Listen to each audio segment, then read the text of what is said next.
Good evening, everyone. System Chalk here with the 204th episode of Book of Hours, our first run on YouTube. I know we're approaching a year with this game, but I have certainly been enjoying the experience. We're playing as the artist. Sorry, I don't know if I said first run on YouTube. Now, I got a little bit of bad news as far as my skills are concerned. So I don't like doing too many things off stream. I think there's some value in being able to do the playthrough sort of top to bottom for everyone.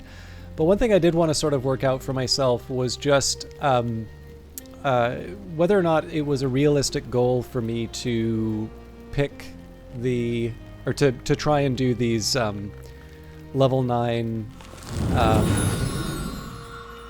a sort of ascents through the Tree of Wisdoms.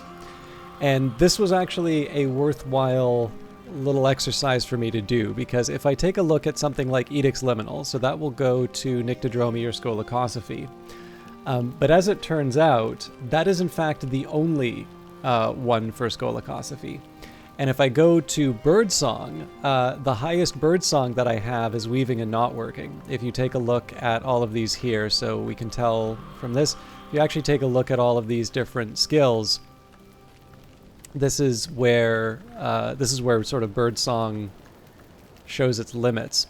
And then on top of that, once I started digging a little bit deeper, so Weaving and Not Working is level 7, so not only would I need to get 2 levels out of that, but the next lowest Birdsong would be Sea Stories. So theoretically there I need another 2 levels. And remember that it's harder to go from level 6 to level 8 than it is to go from, say, level 2 to level 4. But on top of that, Sea Stories has the rather unique position of being something that is good for both Birdsong and Nyctodromy.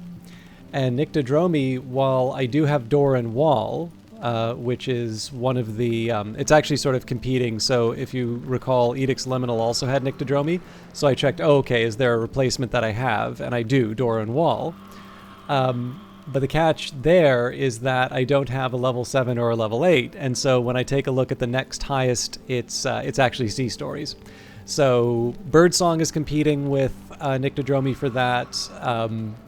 You know, I've got a few different cases where I may have leveled something up to level 9, but ultimately my approach of sort of maxing out a skill before moving on to the next one just didn't serve me all that well here, because I've got this I've sort of overdone it in terms of these high level skills, but it turns out these high level skills are for things that I'm sort of over indexed for.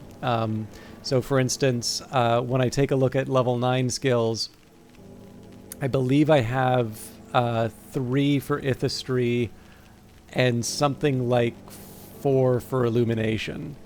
And then it just happens to be that those have a bunch of like lower level skills as well. So what this practically means for the stream is that, or the broadcasts, I'm going to loosen the restriction on getting all level 9s. This was never a hard, this was never sort of like a hard requirement for this particular run. This was more of a nice to have. But in this particular case, if I was, let's say I was in a position where I could get an end game beyond, of course, just doing the one that's available to me right now. If I had the choice between, achieving those 9 branches, right, maxing out all of the different branches of the Tree of Wisdom, and committing the history that I want. I'm going to commit the history. I do want to have sort of a definitive ending, and then maxing out the Tree of Wisdoms is an aspiration that I can have, and it's something that I can work towards from the beginning of the game, as opposed to this one, which sort of has a reflection of sort of the circumstances under which I played it. Now, with that in mind, it's way too early to be talking about the finale, for the simple reason that we do not yet have a Newman which is specific to the artist. So there's nothing saying that I can't use any of the histories. In fact, it says it right here. You can complete the game by recording any history. but I would like to record something which is specific to the artist. And so with that in mind, I can tell you that the history that I want is actually specific to a Hyksos book. And so as the time goes by, we'll just try and push a little bit closer towards that goal of leveling up certain skills. And with that in mind, it might be nice for me to try and lock in a few more elements of the soul for Numa. But what I'm going to do is I'm actually going to try and use Numa that'll be my catalyst for saying, it's like, okay, how do I want to sort of expand? What do I think is most likely for me to be able to take care of in the Tree of Wisdoms for Numa? What's going to be the best way that I can make the most of these lessons that I'll learn? And then if I have opportunities through new books, for instance, every season if a new book comes in, or if there's something else that will help me out there, then I can sort of decide where the playthrough will run with that. So a lot of the Tree of Wisdom stuff is going to depend on how the playthrough goes in terms of getting certain books and getting certain visitors. But I will at least sort of try and cover some of the lore that appears in these skills here. We're not going to completely abandon it. I just want to be a little more careful in terms of how I commit these things, because I know I'm going to have to make some hard decisions with some of my more valuable elements of the soul. I will also mention I have been enjoying some of the House of Light expansion. So this is, some of you may have noticed that the stream, I'm back to playing Book of Hours live on Twitch. And that is with an early beta copy of House of Light. Now, I think so some of you may have noticed that there's constellations in the background here. I think this is actually because I am switching between the beta branch and the main branch. I actually think the constellations in the background are not something that people who are normally playing the game. I apologize. I did try and structure it in such a way that if I did wind up playing both, I would sort of have a division between sort of church and state, or house and library. But clearly Weather Factory is not going to make a custom version of the game to resolve that, and nor should anybody expect them to. I do want to take the opportunity to be able to play that. So I do apologize that there'll be a couple of imperfections along those lines, but it does also give me the opportunity to talk about, if I was in a situation like this in House of Light, there's actually a few more options available to me to fix that. So if you host a salon, which would be available in a few of the different rooms, you'll have an indicator for them. And again, I am speaking of an early beta, so please don't take this as a final feature or make a sort of a buying decision off of this. But essentially, I could host a salon, and then I'd have this situation where some people come in, they have conversations, and a result of those conversations would be lessons. So it's a way that instead of just using books, you would be able to gain some lessons from the interactions with the guests. Now, I must apologize. I know we've been spending about a third of the playthrough just talking about all of the different activities, but I figured that it wouldn't be bad for me to at least explain sort of roughly where we are as far as the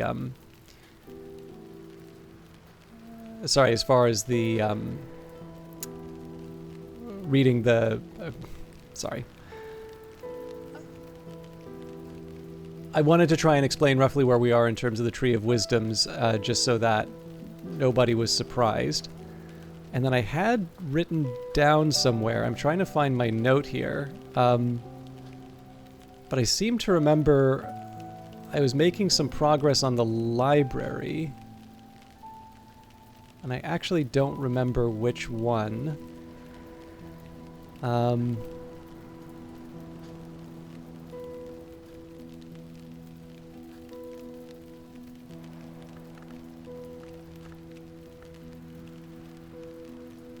Maybe Seven Faces of Icarus? That doesn't seem right.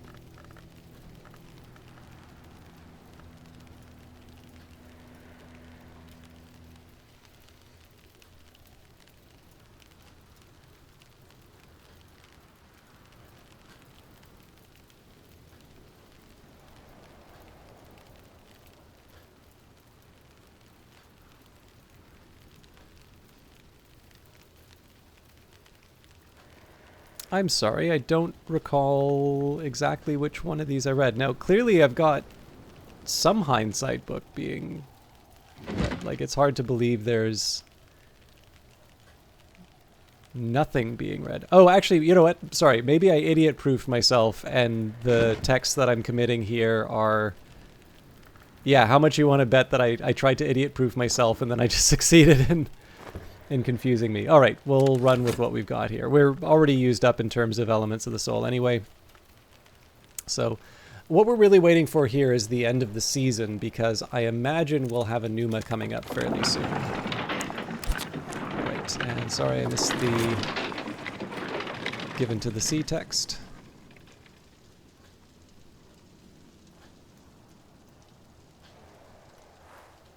Night has fallen, dawn will come soon. We'll probably pick a memory to keep.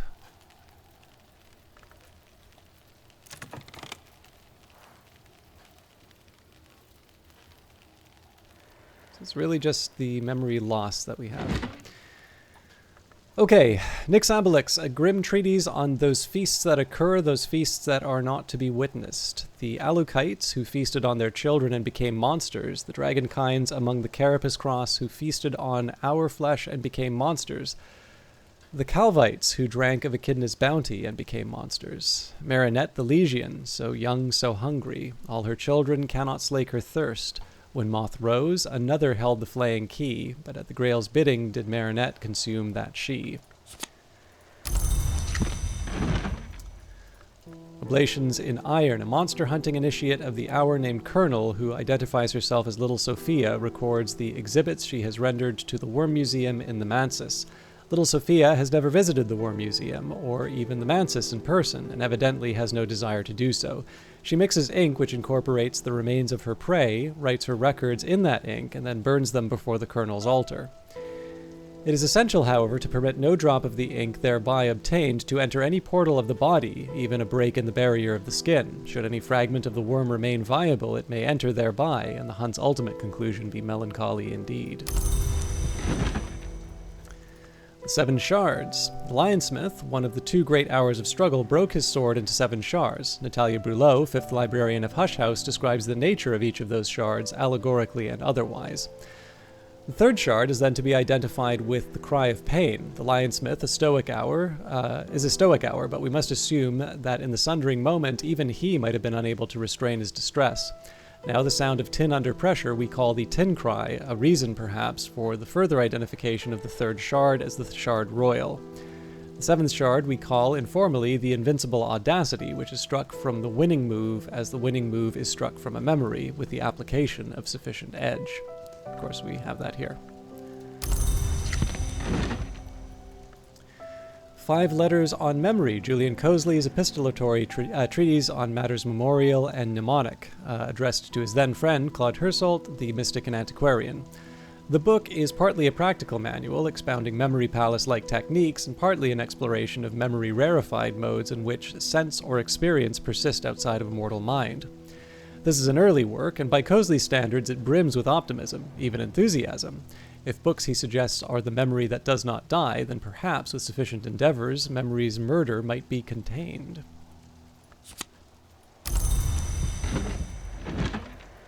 The Hissing Key, an account of the ascent of the hour called the Mother of Ants by the Bossk scholar Mek of the Theban branch of the House of Leith. Mek is not sympathetic to the Mother of Ants, who he calls the Milk Thief. He reviles her for her part in the death of the 7 coils, which he presents as a treacherous conspiracy. The Milk Thief conspires with the Legion Echidna and the hour to be called Chiliarch, now more generally rendered as Colonel, to unseam the 7 coils with feathers and drown her in salt. The Colonel thus ascends to hour status. The jealous Milk Thief, once the Colonel's priestess, seduces Echidna into lending her the Hissing Key to enter the Mansis through the Savage Door, beginning her own ascent to name and ultimately hour. The world does not weep. Brown Joshua found this in a well in Hamath. There's an unlikely story that it was abandoned by Alexander during his retreat from Issus. The unknown adept who wrote this proclaims, "The world forgets, but the ivory dove does not." The text contains a number of prescriptions for ensuring that certain acts are remembered, including a rite which requires a sacrifice in a particularly monstrous mode. The Hours tried to bury the memory of what happened to the Wheel, the Flint, the Tide, and the Seven Coiled, but the Dove won't permit it. Now he will permit what happened to the first egg to be forgotten, although it is perhaps the one thing that the Watchman might ever forgive. And finally, Nin's Cages, the Bruges text illuminated. The Merciful Measures of the Witch Nin. This is only a partial version of the original, but it contains illustrations by Nin's pupil, Mabley of Bruges, which supplements the original.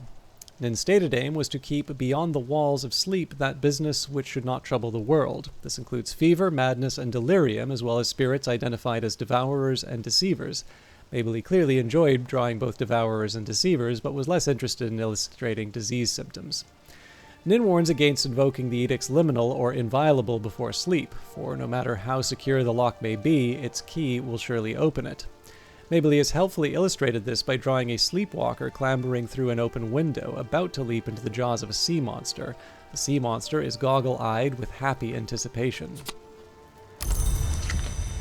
Alright, so that's it for books, it looks like. But we're going to keep the old moment for tomorrow, so I'm not going to commit anything to the bed.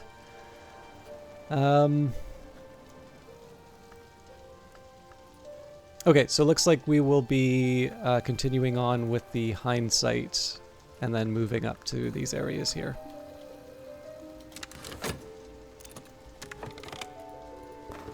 And we've got Sky Stories level 3. So I think we can actually commit that right now, but like I said earlier, we're not going to... I'm not going to worry about committing things until we get to that point, basically until we get a Pneuma, and I'm going to want as many elements as the soul as I can to try and make some final decisions. This does mean, incidentally, when we have Pneuma, that I am going to take some time to sort of work that out. If I can, I want to try and telegraph that, because I know some people may object to a lot of time spent sort of planning, but it's something I got to do. With Keeper level scale, not Lantern, an old moment can lead to an earthquake name. So of course we already have the earthquake name. Dream on a memory. Now that night has fallen, I can rest and perhaps dream on the day's doings.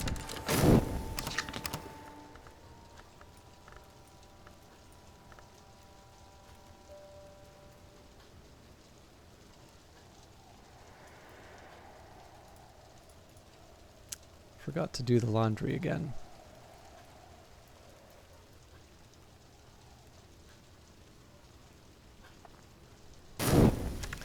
Memories fade, assistance departs, but the soul is refreshed. So today really is just going to be a reading day, I think. We've kind of got the elements of the soul that we need. There's not a whole lot extra that I need to do. Help with letters. I could offer help with correspondence and arithmetic. There's no school in Brandkrug, and not everyone here knows their letters. So you can sort of see, again, I don't want to spend too much time talking about House of Light, because we will get to a point where, you know, that's simply available to people. You know, that they'll be able to play that on their own and decide what how they want to spend their time. But at least sort of my understanding, having now done the Salon and being able to sort of play a little bit of the expansion, in addition to sort of the late game stuff or let's not say late game, because it's sort of up to you in terms of when you do certain things. But in terms of an overall objective, if we leave aside the Lighthouse Institute where you're assigning certain people to certain roles, one way I might want to spend the time that I'm currently spending rereading the library, which is not a bad idea still. But one thing that I might do would be, I might want to invite people over and use that as a source of lessons rather than just sort of refamiliarize myself with some of the lore. Now again, I actually think spending the time with the lore is a good idea. So we're earning a little bit of money just because we can, basically. And now, even if we've got the winter anyway, but we are going to now read the Second Glory and as many of the other texts as we can.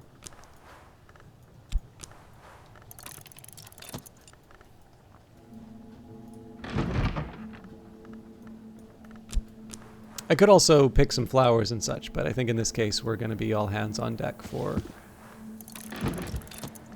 the reading the books. As soon as I get through those, I'm going to be able to... Actually, we have a lot of tryst. Once I get through those, I have plenty of objects to examine in Hush House. I'm trying to remember, I don't think I've read the Red Book of Brittany yet, like at all.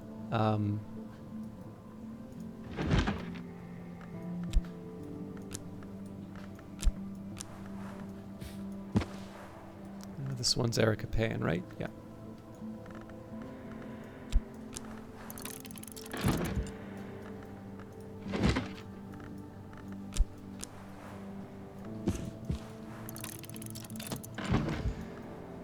Okay.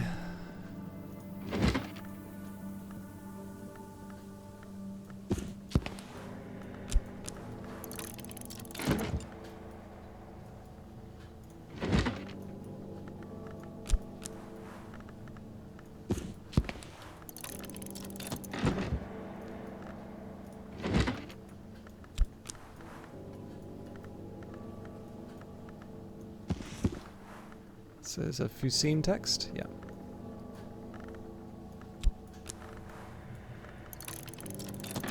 And for good measure, let's use my consider verb. Alright, seems like a good day's bit of reading. I must also apologize, I'm recording this quite late. I'll maybe try and do one more video, but I know I'm going to run out of time if I don't record at least this one. So if I'm not as, well, I know I'm chatty, but if I let some extended silences go through, I'm afraid it's just because I'm trying to keep focused. I think probably it's fair to say the very, very warm weather is starting to get to me.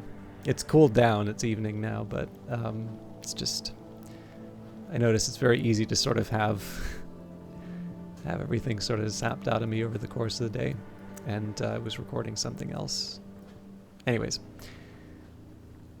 I won't lie, Book of Hours is actually quite a nice way to finish the day. Rest and refreshment. Tuppence will buy me a hearty meal and a quiet place where I can rest and gather my thoughts.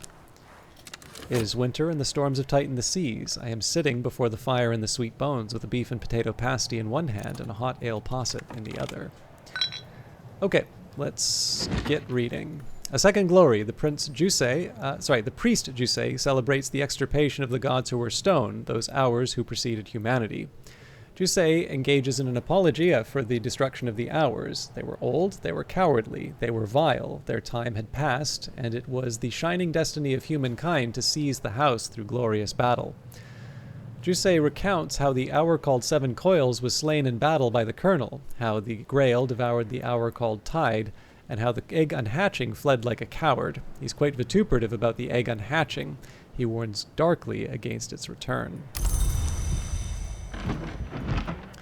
Ettery After, an anonymous erotic novel occasionally claimed to have been written by Ava de Wolf, although at least 2 duels were fought in her honor to avenge this slander. The novel graphically details Madame Ettery's various imprisonments, ravishments, and escapes in the debauched Commonwealth of Tinctures and its neighbor, the Pious Atrament. It becomes apparent that Ettery's lovers and pursuers, Catwink, Houndsgull, Niliki, are transparent allegories for inks, and that Ettery is an embodiment of knowledge pinned to paper, to her mingled delight and dismay. The author only half commits to the metaphor, though, and is clearly at least as interested in titillation as in revelation.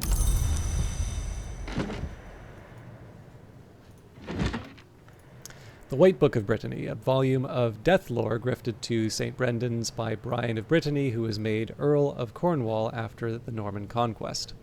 The white flower lies heavy, but the roots of the watchman's tree run deeper than snow. The white flower is described as the death of wisdom, but wisdom can pass into sleep, not death, when the rage of glass is subjugated to sufficiently powerful winter aspect while the ragged crossroads are invoked. Let me read that again, because I'm trying to remember what this is.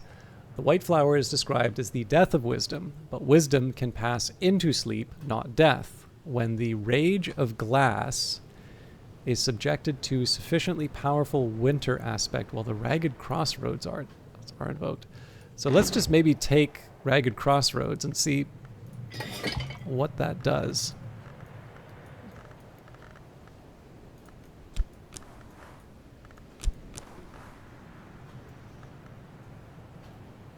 A year tally, huh?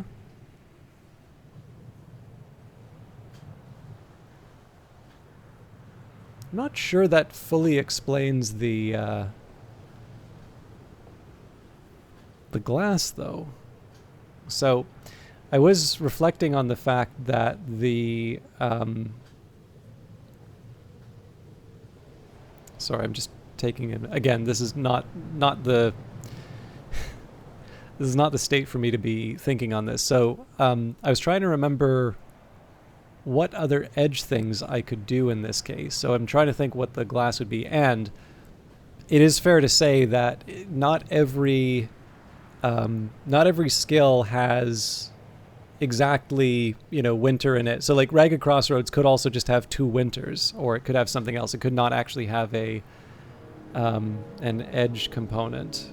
And I'm trying to remember. I don't think I'm going to remember this.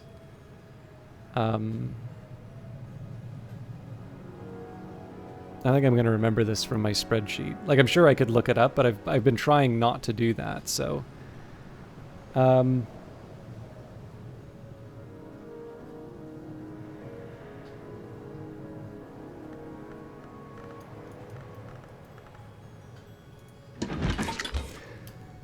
Of Death Lore. A volume of Death Lore gifted to St. Brendan's by Brian of Brittany, who was made Earl of Cornwall after the Norman Conquest.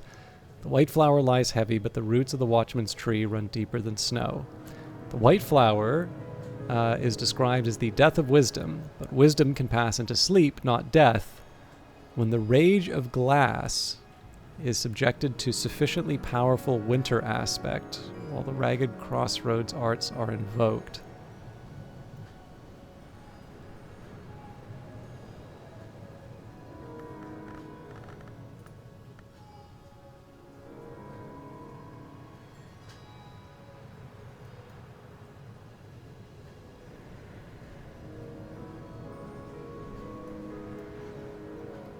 I'm not super convinced it's a Deer Day lens. There's glass finger toxin. What is within without? What is without within? Trying to get the rage. I think both will accommodate it though, so we need a lot of winter. That much is clear. We can try as many as we can. Wow, okay, we're at 11, so we need even more.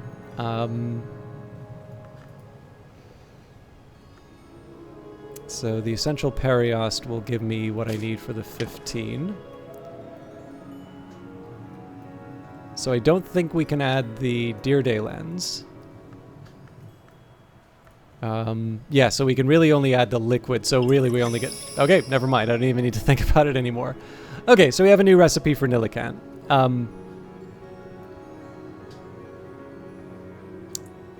I'll confess, I think the only reason I really, quote-unquote, got that is because I didn't have any other options. Likely what I would have done is, you know, something like the forge down here, and... you know, I would have tried something like the Deer Day lens, but look, I'm not going to complain about it, right?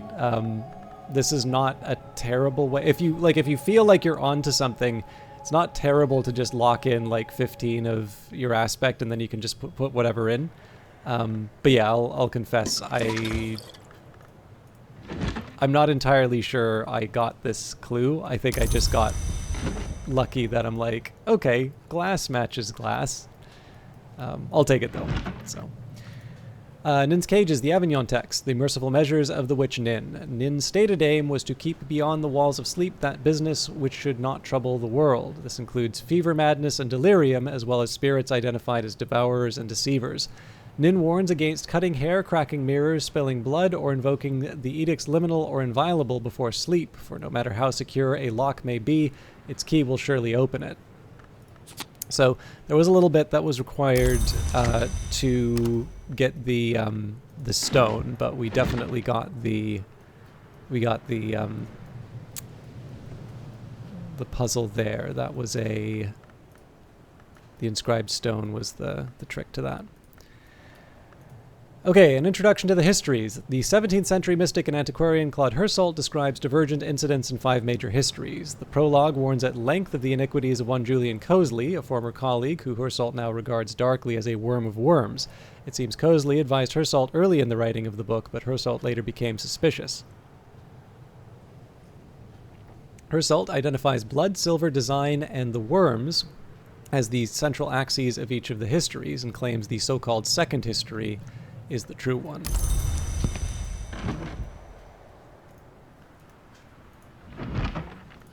What does not bark? Alexander Probst writes warily of Calyptra, a law, principle, or society which prevents the dissemination of dangerous knowledge. Calyptra, like the planet that occludes the star, or the Doylean dog that fails to bark, can be identified only by its absence. Even the name, I think, must be a mask. Calyptra is said to make exceptions specifically for the librarians of the Watchman's Tree. Does it make those exceptions so the Hours can make use of them? I think most people who would be probably upset by this already heard it earlier, but I don't know if I ever actually said this on... I don't know if I ever said this on YouTube. I have, in the past, just reflexively, like an idiot, referred to the Hound of the Baskervilles. The Hound of the Baskervilles was a noisy dog in Arthur Conan Doyle. That is clearly not the one being referred to. It is The Adventure of the Silver Blaze, which is the one... I guess this technically counts as a spoiler, but it's the mystery is solved by the fact that a dog that is supposed to be there doesn't bark. And the Silver Blaze is a horse. Anyway, I like Sherlock Holmes, but that does not make me immune to mixing up my hounds. Now I'm really hoping it is The Adventure of the Silver Blaze, but I'm like 99% sure. I know the dog that doesn't bark in the night is something that I'm pretty sure has just crossed into common usage. But I don't know... Like, obviously, I continue to blunder on the specific title. I don't know if it's a particularly well-known... I don't know if it's one of the better-known cases, or if it just, that particular example comes up. Anyways, Apollo and Marsyas, the libretto of a lost opera concerning the contest between Apollo and Marsyas and its tragic outcome. The librettist is identified only by their initials. In the original myth, Marsyas lost the musical contest and was flayed by Apollo, who later regretted it. In this version, Marsyas' skin has a further history. The skin of Marsyas gives oracles, and is later smuggled to Phrygia, where the priestesses of Cybele use it for a drum. At the climax, the striking of the drum drives would-be violators of the priestesses to suicidal madness. The opera ends with a wistful hymn from the youngest priestess on the beauty of mountain pines. And Those Who Do Not Sleep, the mystic Broadnax, discusses the origins of the sister and witch and of the Thunderskin. The sister and witch were born in 2 wombs, one poor, one rich, across the sea. The sister was stronger in the aspect of heart, and so their survival was assured. The witch was stronger in the aspect of Grail, and so they were not satisfied. When the sister and witch came west, the Red Grail permitted their ascension, but then grew jealous of their power. It lured a great musician into the ranks of its names and caused him to be reborn from blood as a heart hour, so that the Grail might maintain dominion there also, but its victory is not assured. Finally, De Motu Corporum Veditorum. The author rejoices in the name of Abelard Hubris, and the title might be translated as On the Forbidden Motions of Bodies, evidently a reference to Newton's De Motu Corporum, published some 20 years previously.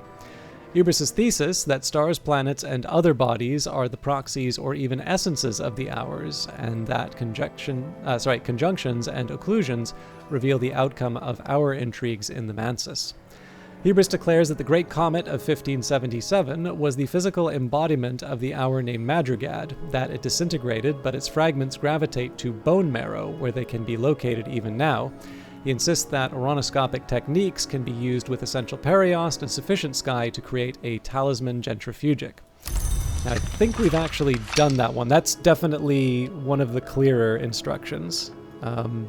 The sky is a little tricky to do with this, but let's actually see if we have any, I guess I already used my Fost here, so throw some Arab in.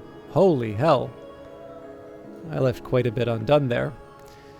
Okay, so we need sky. We need a hell of a lot of sky, actually. And I think, unfortunately... Well, this wouldn't have worked anyway because we don't have any way of adding the Perios, but let's see if we have alternatives. So this will also accept moon, so maybe the...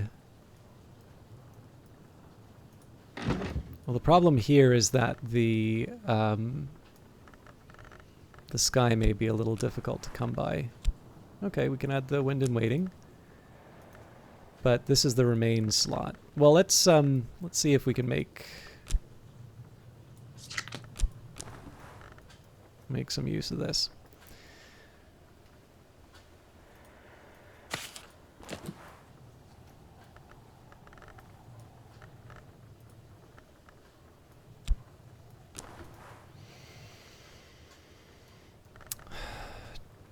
Do I have an omen worth 5 sky?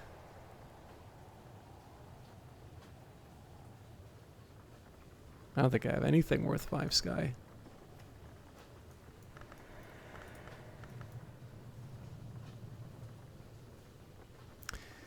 So I'm not going to rule out finding this recipe. I am going to rule out finding this recipe at this particular location.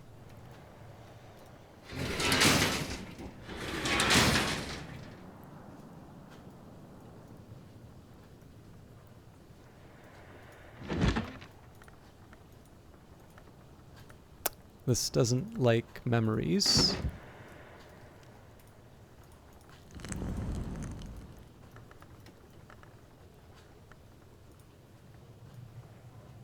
Yeah, it's got to be remains, so that's pretty much a non-starter.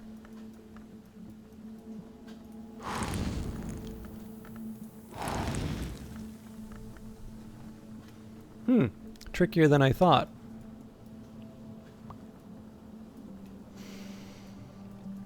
I'm going to put that on the to-do list, let's say. I think it's worth investigating, but I don't think it's worth...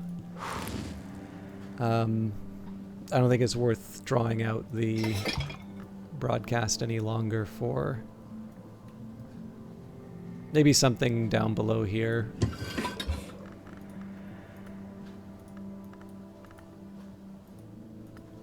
Actually, you know what? That might work.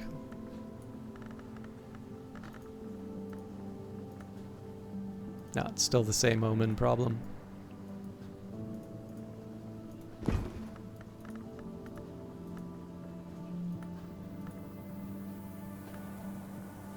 Now that has some possibilities, though.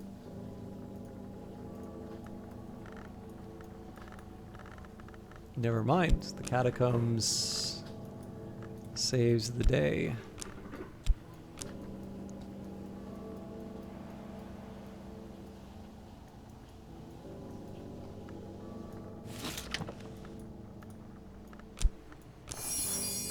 There we go, your tally. And again, this is notably a 15 winter item. Let's see if I can get away with something with moon. I guess I would need to know what's up with the memory, though.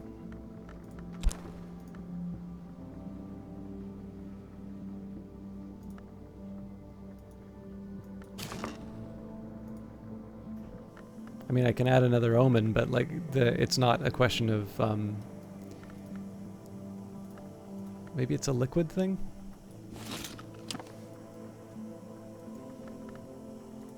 It's a nice moony liquid I can use. I guess there's black sapphire wash.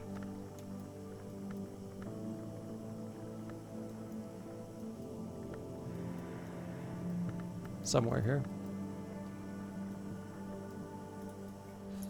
Alright. I'm going to save that for another day's investigation. So I'm happy enough that I got the Ouranoscopy, but I don't want to spend, again, like I do like reading the lore, and I do like being able to unpack a few of the lessons that come out of them. That is, in fact, one of the reasons why I like taking the time to do this.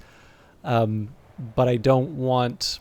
So with Ouranoscopy, right, we got what we were looking for, which was the sky one. I don't want to spend too much time just investigating a potential dead end. It actually occurs to me that Asmiel might be the... Okay, I'm sorry, the curiosity's got the better of me. So if I take the Wormwood Dream, which actually can count as an omen as well, I add Asmiel, Trist, Ouranoscopy. Interesting, a Didymos. I wasn't expecting that. So now I'm kind of curious what the 10 is.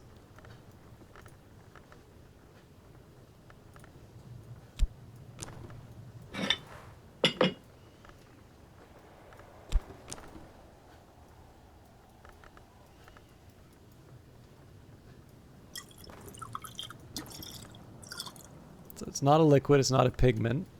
Can try wood.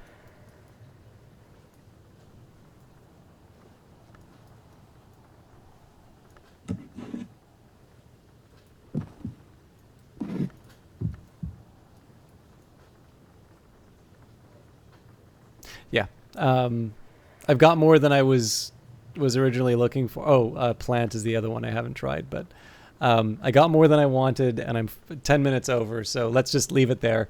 In the next episode, again, more reading. We've dealt with this top row now, so we're going to move on to Beguiling Melodies, and we'll take care of a whole bunch of patterns. These are... So I think I'll do a bit of a weird order here. We'll read the patterns, and then back to Solace, Earth Sign, and Cheerful Ditties. But yeah, mostly the focus is going to be on reading. If I get a chance to work with something, if I get a chance to work with a recipe that I hadn't tried out yet, I will do that. But the main focus is going to be on converting these books into information, and then hopefully what we'll be doing is just updating things as new books come in, and then we will be focusing on some of the different items in the rooms, because I don't recall which of these we've done yet, but there's definitely some interesting details about Hush House as we go through. But all of that will be in Wednesday's episode. So thank you very much for watching, and we'll see you in the next one. Take care.